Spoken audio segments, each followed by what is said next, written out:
an original MCM production.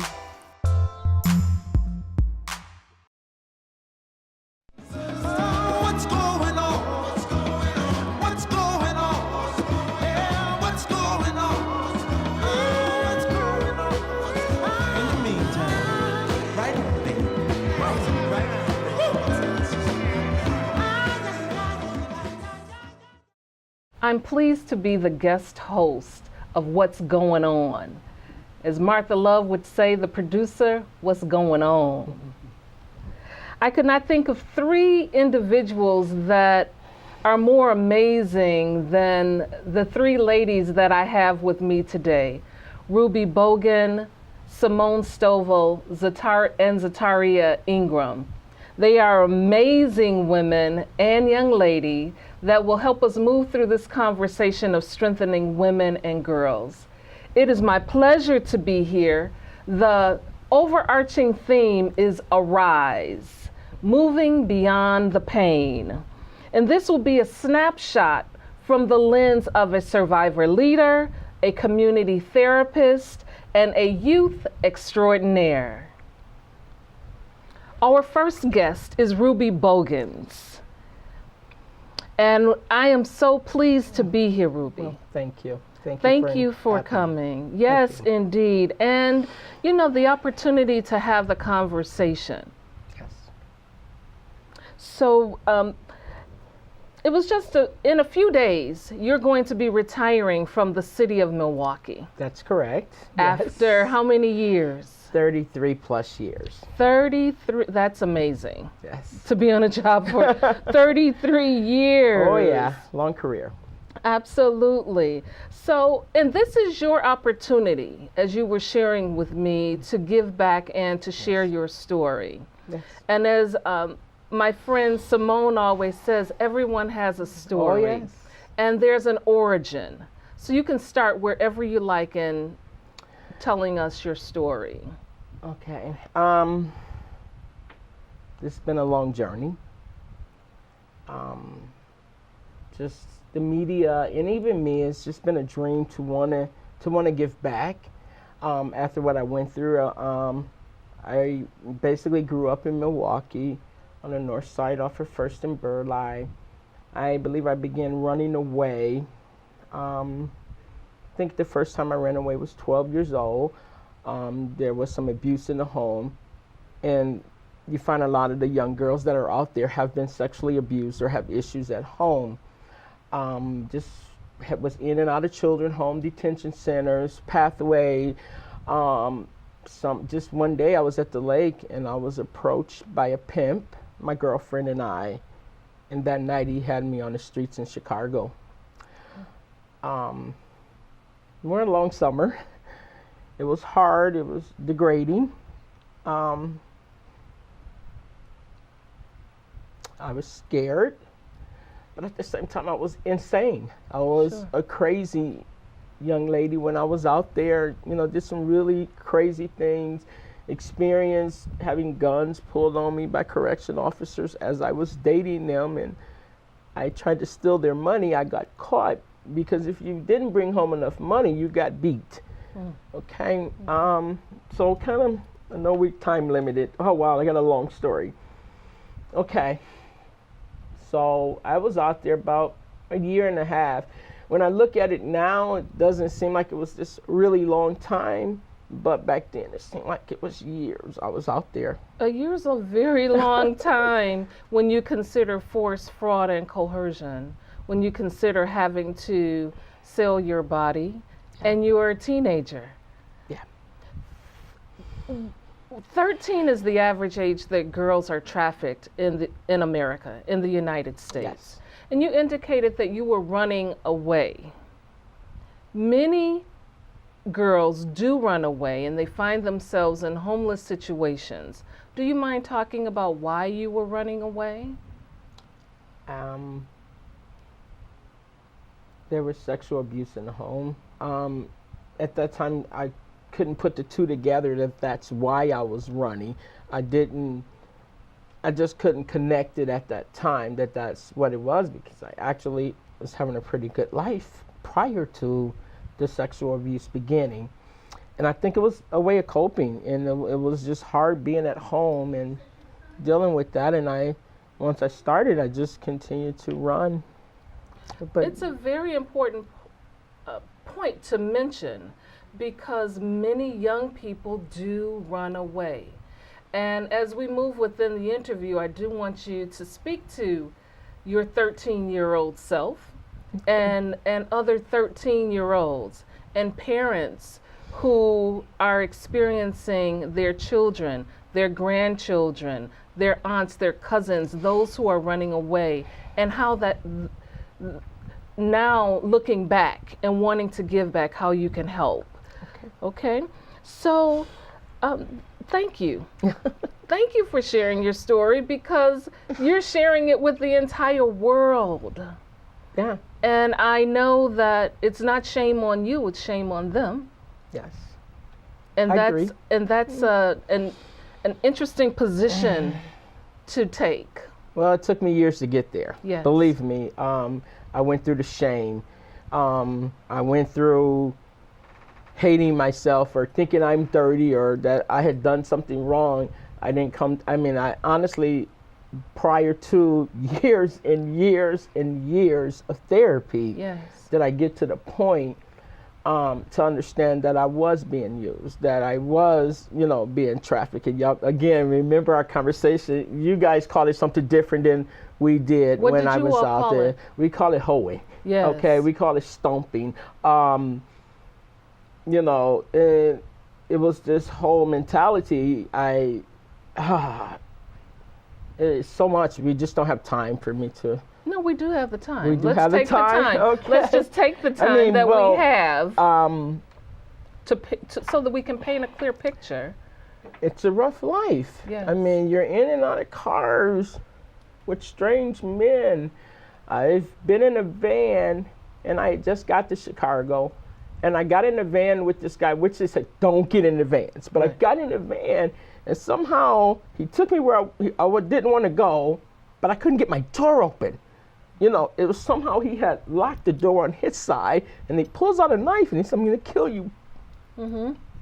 And all I wanted to do was survive. Yes. And I fought my way out. I can't get out this door, then I'm getting out your door. Yes. So I get out, and I'm hysterical. And I went to the police. I stopped the police car. And I couldn't remember my address because I was so upset. Mm-hmm. And so the cops drove me around, all I could remember is a Dominic store. I think that was the name of it. It was similar to Kohl's. So you have one in every Yes. neighborhood. Yes. And all I could remember is that I was at a hotel near there. And so they drove me around for hours. And then they said, get out. They just put me out. So I'm crying, I'm standing there, my clothes are half torn off me. A cab driver picked me up. And he just drove me, and I just finally told him, it's okay, I'll be all right. And he said, I don't want to leave you. Can I take you to a hospital? And I said, no, I'm all right. Well, just by God, he dropped me off around the corner from the house. Beautiful. I tell it, I remember it, I'm living it, I'm there. Mm-hmm. And no one never allowed me to tell it. So it feels good. Excellent. It feels good to talk. I think I'll continue with the story. And I had got out of the cab after the incident, and he had dropped me off around the corner from where I lived. And this had been hours. It was like early morning. And when I got in, my pimp, whose name was Curtis, and I got in, I didn't have any money. Of course, I don't have much money, and I actually had lost everything fighting. He beat me up and made me go back out and work. And I was so tired and I was so exhausted. I went in a building, apartment building, and I was sleeping on the stairs because I was so tired. And I wake up to this man with his hands in my shirt. But I continued. I didn't go home. Okay. And you're a teenager. And thank you was for 15. the courage. 15. The courage to share your story. Yeah. And when we consider the fact that in a few days you're going to be retiring after working 33 years of working with the city, we know that there's a journey in between. Yes. A lot of healing, a lot of hurt. It was a year and a half that you were on the stump, that you were stumping. Yes. And, you know, to be able to tell that, as you said, you're having to relive it. Yes. We understand. And the conversation is, and how do we move past the pain? So through your journey, after you said you were just tired, you knew that you were more than than what life was presenting. I mean, yes. Unlike some of the young girls that are out there, I really did have a home. Yes. You know, my mother did the best. I think I shared my mother, which I don't want to share her story, but my mother was young and had a whole lot of kids. And the best way I learned through therapy was she used the tools that were available to her. Yeah. It's what she knew. So, but it wasn't enough. But when I called her, she came. I did a stink in, I was in Cook County. I had been in there, you know, with killers, and I was 16 at that time, and I didn't tell. I just, you know, because after you get arrested so many times, and at that time it was much easier. I had about 20 alias. Wow. They just locked you up. You had to do some time after so many cases, because I caught so many cases. Sometimes I'd be so tired, I was ready to catch a case. Yeah, I was ready to go to jail. Sure. Yes. Absolutely.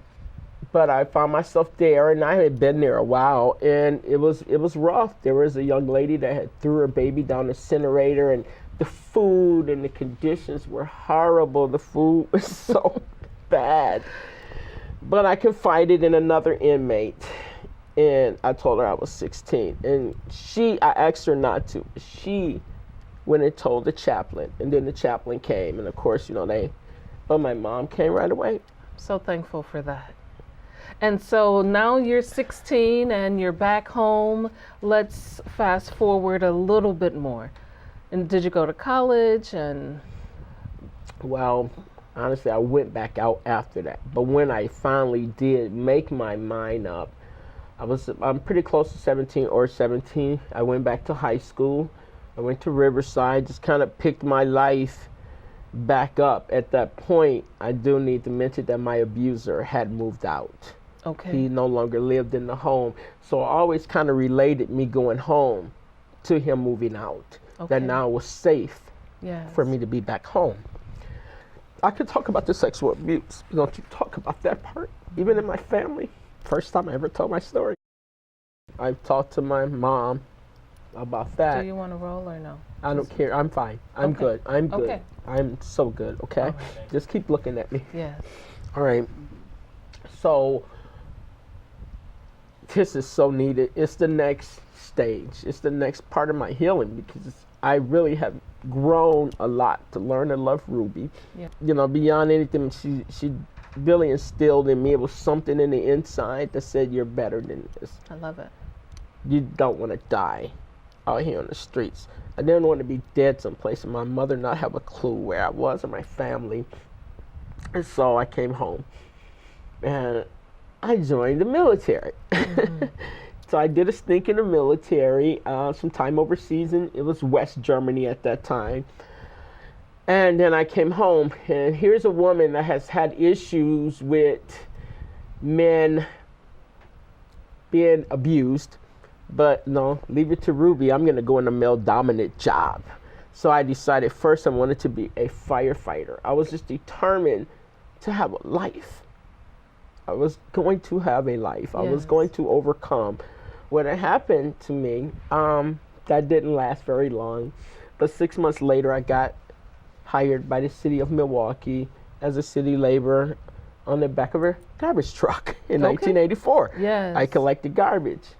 And we know sanitation workers make a Well, very yeah, nice salary. I have nothing against. I actually That's married okay. a sanitation worker. Yes. But it wasn't for Ruby. Okay.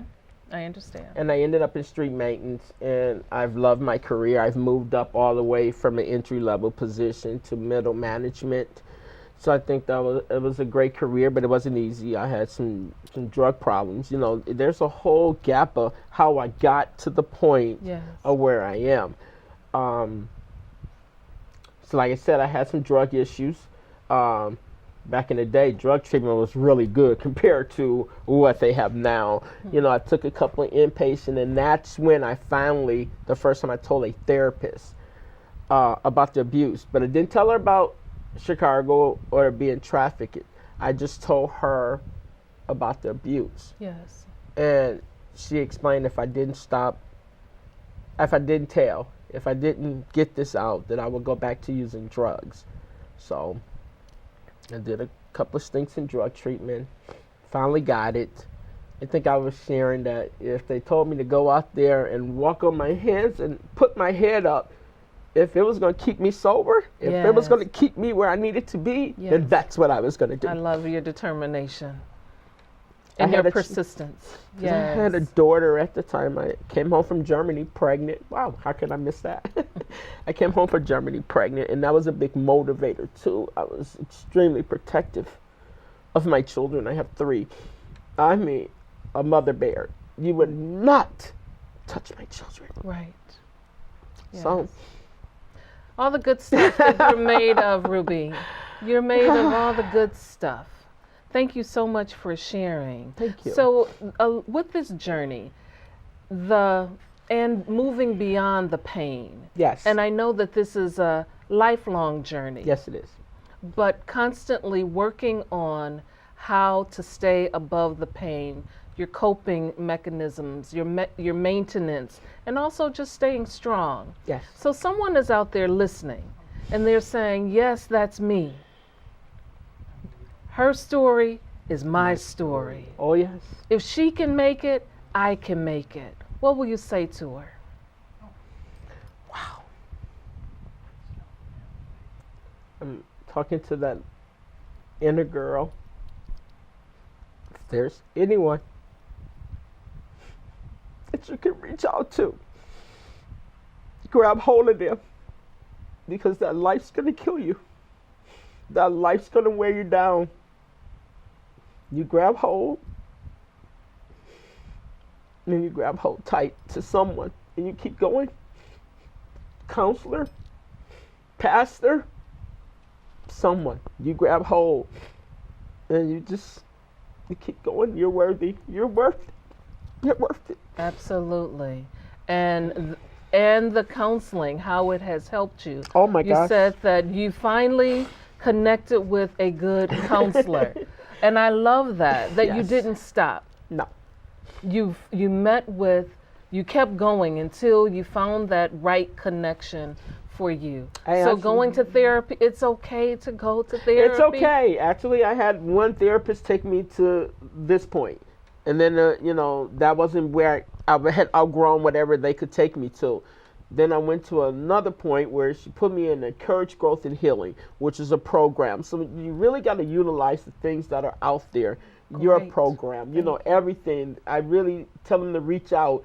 Reach out to me. That's what I'm here. I want to help. That's why I came to you, because I got this thing where I say if I just help one little girl. That's right. If I just bring one child, I would die a satisfied woman that I have served my purpose. Absolutely. So I'm sorry, I get so emotional. No need to be sorry. No need, come on, let's put our heads up. No need to be sorry. Thank you so much, Ruby Boggans. You are an amazing person, and I'm so glad that I've had the opportunity to start this conversation with you, and how you have encouraged me and so many more. So we're going to continue this conversation with Simmone Stovall. She is a community therapist, and she's going to share with us how we move past the pain. Amen. Mom and Dad used to argue about everything, especially about Dad's drinking. It drove me crazy. It got so bad, I couldn't do my homework. I couldn't concentrate. I absolutely refused to let any of my friends come to our house for any reason. I would have been humiliated if anyone found out how much my dad drank and how loud my mom screamed at him. My family went from totally crazy to quiet calm, and even peaceful. The only thing that happened is my mom started going to Al-Anon family groups. Her relationship with my dad really changed. I asked Mom if she would take me to her Al-Anon meetings or to Alateen. I wanted to see if I could have a better relationship with my dad. I'm sure glad I did. If someone's drinking troubling you, you might be surprised at what you can learn in an Al-Anon or Alateen family group from people just like you. Call 1-888-4-ALANON or go to alanon.org. Welcome back, everyone. I'm Dana World-Patterson, sitting in as a guest host for Martha Love's What's Going On. And I'm glad to be here. I now have Simmone Stovall, who I say that I always want her with me because she is so phenomenal. She's a community therapist, and she specializes in sexual assault therapy. And I know that you've helped thousands, millions around the world, thousands of people. You've helped thousands along the way. And what I'm hoping to hear from you, because you have helped so many, what is your first experience with pain when you knew that you had to seek help? The severity of pain when I knew I needed to seek help was when I lost my mother. I think that was the most traumatic experience for me, and needing to really seek the help and the aid of counseling and the benefits of counseling to help me deal with the grief and the loss, and what was I supposed to do with all the emotions that were coming in at one time. As a therapist, you know, we talk a lot about the benefits of counseling. Yes.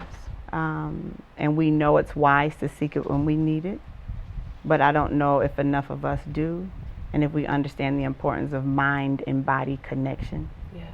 And so for me in that particular situation, I knew I needed to. What were some of the symptoms? Because you speak about mind and body connection often. So knowing that, physician heal thyself, Yes, right? yeah, Knowing that, what were those triggers? Because I'm trusting that thousands of people will be watching. Sure. That are saying, I need to know exactly what she has. And also to encourage someone to go to counseling. Sure. Because there's a stigma that you're going to a shrink and you're crazy and things like that, when we know that that's not the truth. That's not the truth. Tell us more. I knew that the symptoms, and specifically for me, it was lack of sleep or rest. I knew that I had somatic issues, meaning I felt things all over my body, whether it was stress or heaviness, an inability to connect. So it's almost like a numbness or dissociation, an inability to focus or remember. Wow. My memory was really in question for me, having a hard time remembering small details, conversations, utilizing things like my iPad or telephone for commitments. I had issues with eating in terms of not really having an appetite and not remembering the last time I did eat. So the two main ones I know in terms of symptoms were eating issues and sleeping issues. But in terms of getting in connection with my emotional symptoms, it was that I was choosing to be avoidant. Okay. I chose it because it was easier. Yeah. And so admitting that to myself was the first thing. Thank you for sharing that. And so the comparison or the correlation of grief, losing your mom transitioning with sexual assault, trauma. How do you make that connection? It's weird because I started off being a sexual assault counselor while my mother was living. And so oftentimes I would hear from different family members and friends, how do you do this work every day? Why did you choose this? And I always tell people it chose me. Yes. I totally know. I understand that. I did not go to school to utilize my education in this way. I knew I would work with women. I knew it had to be some component of empowerment. I had seen my mother, who was a therapist as well, mostly a school counselor. But I knew that community piece was in my route, in my line, because I'd seen so much community work as a child. But I started out doing DV advocacy, domestic violence advocacy. Yes. And was told by many people who trained me that you want to know more, you want to know the why, you want to help people connect with worthiness and self-efficacy. Yes. And a belief in self and a belief in the power to heal. And I've always believed that we can heal. Absolutely. We have to choose it. But I've always known it was hard to do. Is it difficult for those who have experienced sexual assault? Every 98 seconds, someone is being sexually assaulted. That's often. And we know that 1 in 4 girls one out of 4 girls before they turn 18, 1 out of 5 or 6 boys before they turn 18. That's a lot of assault happening every single day. And my understanding is every 8 minutes it's a child. Yes. Pain is prevalent in our society. How do you move a person from the sexual assault, the incest, the rape, human trafficking, prostitution, pornography, all those ills that are affecting our community? How do you move a person from that pain that has been inflicted on them to being whole? Or to knowing they're whole? You have to start with the concept that it was inflicted and not invited. I think the perception from many folks is that people invite this type of pain into their lives. We hear so many comments like, why don't they just leave? Why didn't they tell someone? Why didn't they say stop, run, and fight? And oftentimes those choices have been taken away from someone. They don't have support and they don't have the verbiage, the words to use to tell. I think to help somebody move into the belief that they can heal is my job. So I'm not the mover, but I do introduce that option to people. And so with that, I utilize techniques learned and the belief that if they don't have hope, I'll hold on to it for them until they can accept it. I love it. So it's about holding space for healing and believing in the power of healing, introducing ways that people can do it. But as a counselor, I have to understand the major concepts and things that plague people, like shame and guilt and the brainwashing that takes place through incest, sexual assault, human trafficking. It is an absolute brainwashing. And counselors generally are told and taught that if people want to get well in terms of mental health, it's about unlearning and then relearning. And that takes time and patience and rerouting and readjusting and rerouting and readjusting constantly based on what the person is willing to try, wanting to try, able to try. What does being willing look like? Sometimes it's just, if you introduce me to these ideas, I will try them. Very I simple. may not believe, but I will try. Simple. I will try it. I may not believe it, but I will try it. That I can be healed. That I can be healed. That I can do deep breathing to relax me when I feel extremely anxious. That I can utilize assertiveness techniques to learn how to say no to an abuser who I'm in love with. To step out and try a new activity that may give me insight to possibilities in job placement or career opportunities. It is risky to try to heal because sexual abuse gives you a mindset about yourself, and then it becomes a lifestyle, a way of living and coping and being. So we are asking people to take a risk on something that they might desire but not believe that they can really accomplish. That is very important, because I had an opportunity to speak to 15 girls, 14 of which said that they were being touched inappropriate. Mm-hmm. The first person that shared her story said that it was her grandfather who was touching her. She told her grandmother, and her grandmother told her to get out of her face. You're fast. Your grandfather would never do that. And now she's acting out in school. So what would you say to the grandparents in the world, parents, and even that 14-year-old, 15-year-old who is now taking on behavior that she doesn't understand, Sure. but is showing up to others in a way that she's fast? I would say to family members, loved ones, that I understand sometimes why they're protective, because they too have been traumatized. So the capacity to have compassion for someone else sometimes is not present. It's just not. I went through it. I'm fine. You can too. You can make it, I made it. I made it, you can make You it. can make it. That philosophy. Sometimes it is, he is all I have, and I won't let you or anybody else take him away from me.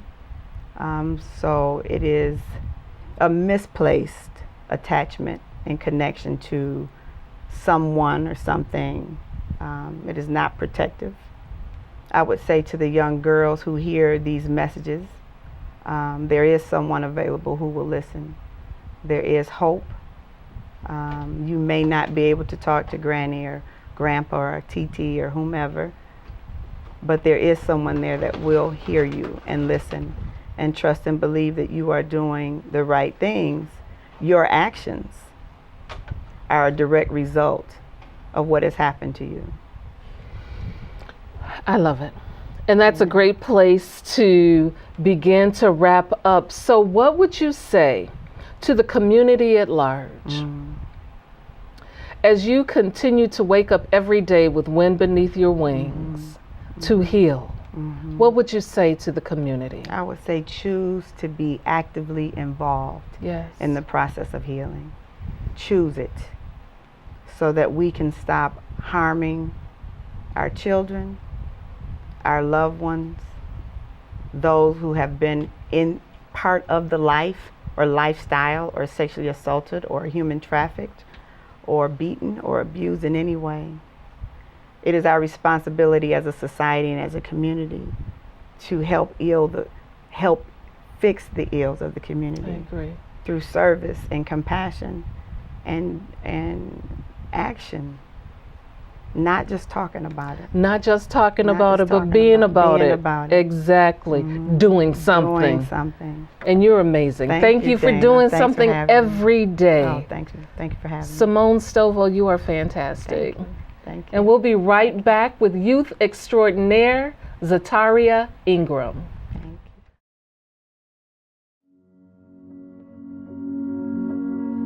you. So today we're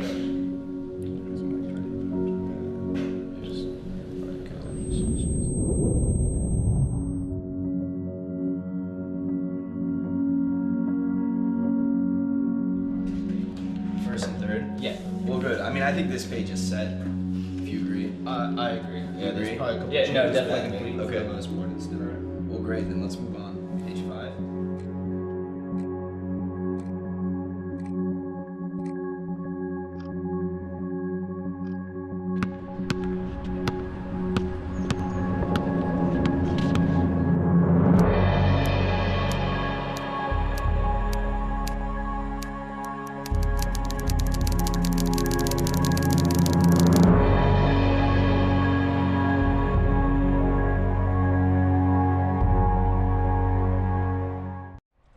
Ladies and gentlemen, it is my pleasure to be back with you on What's Going On. Martha Love produces this show, and it is my pleasure to be a guest host. The third segment of this conversation, Arise, Moving Beyond the Pain, is with Zataria Ingram. I call her my youth extraordinaire. Zataria, welcome. Thank you. I'm so glad that you're here. I'm happy to be here as well. And that I have the summer with you. Zataria is an intern from Lead to Change, and we've had the opportunity to be together for the past 4 weeks or so. Yeah.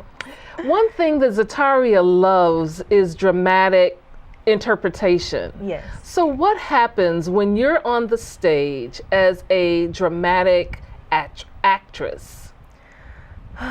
It's like everyone else disappears. I'm in a whole different world. It's something that I really like to do. I don't know how.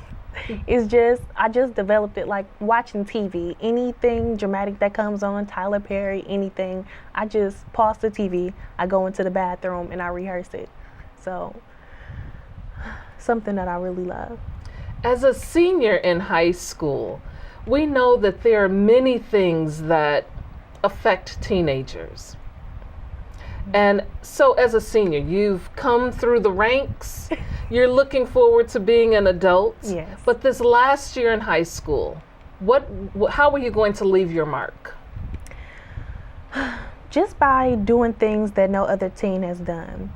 By the end of this year, I want to have my own business. But not only that, my business will help other people, help other children. I'm thinking more of sick children, maybe cancer, or I want to sell foreign hair extensions. So for every piece of hair that somebody buys, I will give back to, a sick child. And so, that's something that I don't even see adults doing. So I just really want to show the youth and other people that, we can do something out here. There are a lot of youth that are very positive. Yes. Sometimes the narrative is negative, but I love that you're thinking about others and that you're positioning yourself to give back, and that's going to keep you're going to stay strong that way. So when you think about the issues that youth face and that youth talk about, we know that suicide, unfortunately, has growing numbers. Human trafficking, 13 is the average age that a girl is trafficked in the United States. We've mentioned the statistics with sexual assault. And so what are some other issues that youth are talking about, positive and negative? Let's start with the negative. Well, negative number one, I would have to say, is I see children my age talking about police brutality. And I think that it's a matter that they're looking at their family members and their friends being taken away from them, but they're not listening to both sides. So that's the biggest issue that I see being discussed. So let's turn a negative into a positive. I see children on my news feed talking about college and, I'm going to Texas, I'm going here, I'm finally going to live out my dream. So that's good. That's awesome. What about the way people are driving and... Well, I also see children on my news feed encouraging other people to do it and not to do it. Encouraging them to do it? Okay. What does that sound like? Sounds like, hey man, let's get this car, let's go get a hop in or something like that. And I also see youth sharing on why they do it. It always starts with I don't know, it's just fun, or even people that I know personally that I go to school with. I'm just like, well, why did you get in trouble for that? And they just said it was fun. I imagine that you're a person that other teens come to because you treat life as a stage.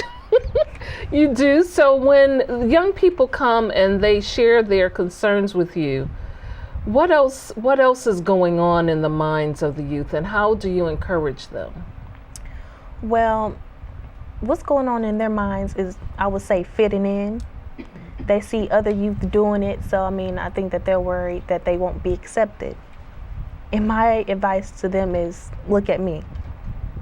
I mean, I know people who do bad things such as steal cars or stuff like that, but they still feel comfortable coming to me because they know I'm a real person. Yes. And I'm also someone who I would say other youth come to who don't do things like that. They both come to me because I'm a real person.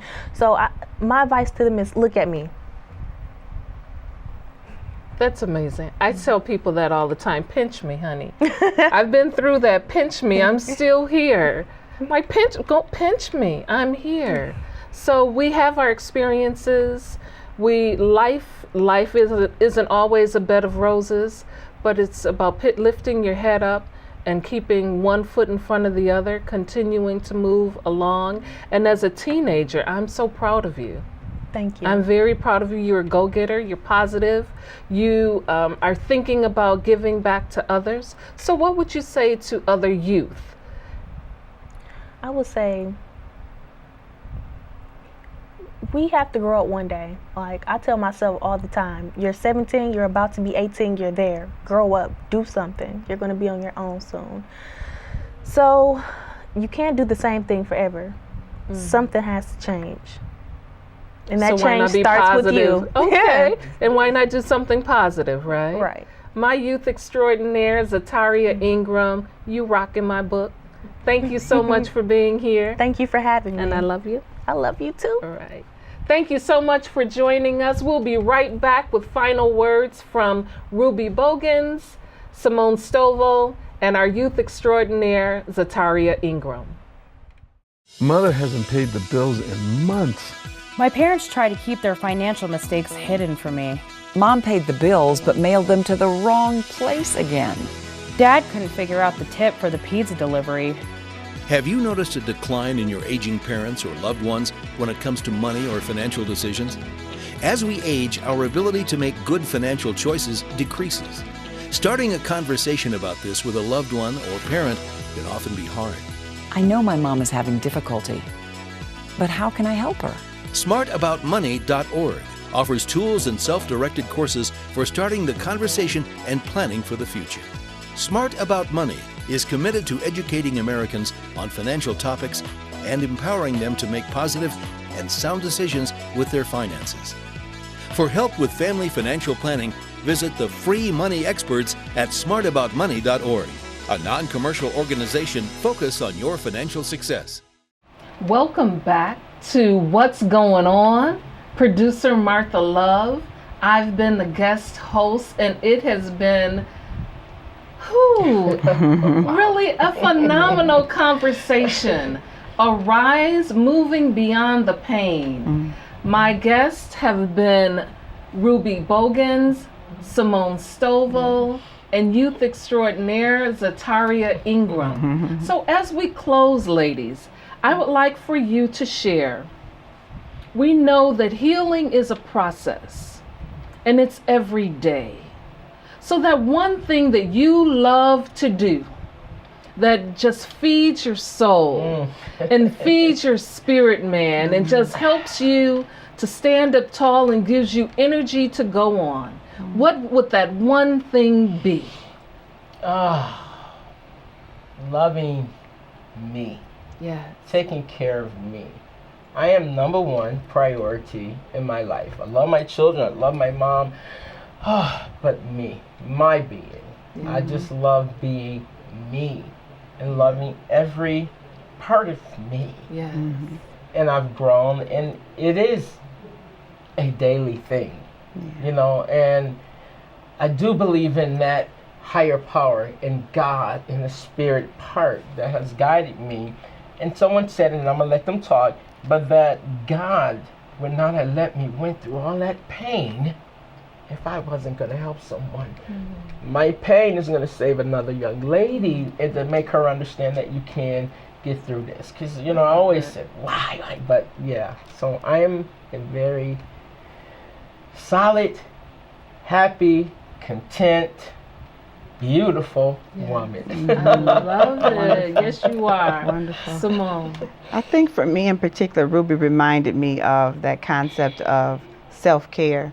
And for me, I love a long hot bath. I just love that time I can reflect Yes. And sometimes I think everybody can connect with the why. And so sometimes when I take a bath, it's kind of like it is what it is. Yeah. You know, but I can relax and enjoy my time by myself, just relaxing and soaking in a hot bath. Thank you so much, Zataria, our youth extraordinaire. Well, I'm young, so I'm really trying to find what I like and what I'm passionate about. But one thing for sure that feeds my soul and that makes me happy at the end of the day is helping others. Yes. And so there you have it.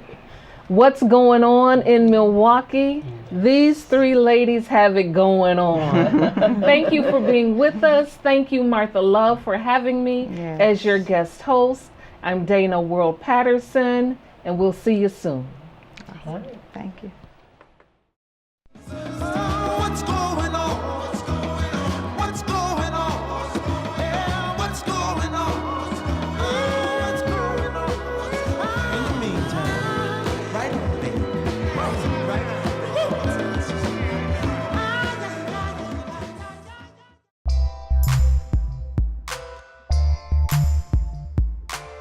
An MCM production.